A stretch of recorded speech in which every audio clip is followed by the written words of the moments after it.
foutre, je me suis barrée, je suis rentrée chez moi. Donc, pour les gens agités comme moi, c'est bien aussi.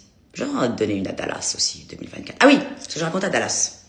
Je dis, maman, j'ai un problème, regarde ce qui se passe sur mon site Instagram, etc., etc. Je dis, comment je vais faire? Elle m'a dit, Coralie, écoute-moi bien. Pour une fois qu'elle dit un truc gentil, Dallas. Elle m'a dit, les gens m'arrêtent dans la rue. Les gens m'arrêtent dans la rue pour me féliciter d'avoir un enfant comme toi. Elle m'a dit, tu es très connue.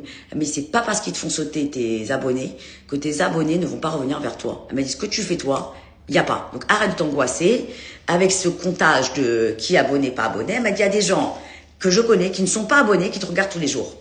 Elle m'a dit, donc t'arrêtes de t'angoisser, les gens t'adorent. Voilà ce qu'elle m'a dit, Dallas. Donc elle m'a dit, c'est bon ce comptage, tu vas pas te rendre malade. T'es connu de partout. Elle m'a dit, il n'y a pas un endroit où je vais où on ne parle pas de toi. Donc elle m'a dit, ça suffit avec ce comptage, parce que tu sais très bien que c'est pas 166 000 personnes qui te suivent. Elle m'a dit, il y a au moins 400 ou 500 000 en France et dans le monde qui te regardent parce que tu fais des nombres de vues anormales. Elle m'a dit, entre 5 millions, 10 millions, 20 millions, il y a forcément quelqu'un qui t'a vu. Elle m'a dit, ça n'existe pas, ce n'est pas compté en fonction de tes abonnés. Elle me dit, on t'a vu partout. T'es à la radio, t'es sur les réseaux, t'es sur YouTube, tu es dans les manifestations, tu es partout. Elle m'a dit, arrête de penser que les gens ne vont pas te retrouver. Celui qui t'aime, celui qui peut pas vivre sans toi, il te retrouve. Celui qui aime ce que tu fais, il va l'acheter. Celui qui comprend la connaissance, va le faire, va acheter, etc. Va consulter. Elle m'a dit, tu t'en fous de ces chiffres, même si tu descends à 10 000. Elle m'a dit, tu as déjà réussi, tout le monde te connaît. Voilà ce qu'elle m'a dit, ma mère. Donc à partir du moment où elle m'a dit ça, rien à foutre.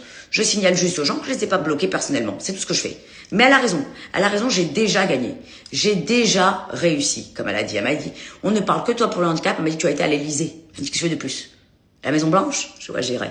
Elle m'a dit, qui va à l'Élysée? Elle m'a dit, nous, on n'a pas été à l'Élysée. Moi, elle m'a dit, au silence des juges, ça fait 30 ans, je n'ai pas été à l'Élysée. Elle m'a dit, tu as été à l'Élysée, madame. C'est la vérité. Elle m'a dit, qu'est-ce que tu veux? Tu veux quoi de plus que l'Élysée? Elle a raison. Donc elle m'a dit, arrête de t'angoisser du matin au soir. C'est bon.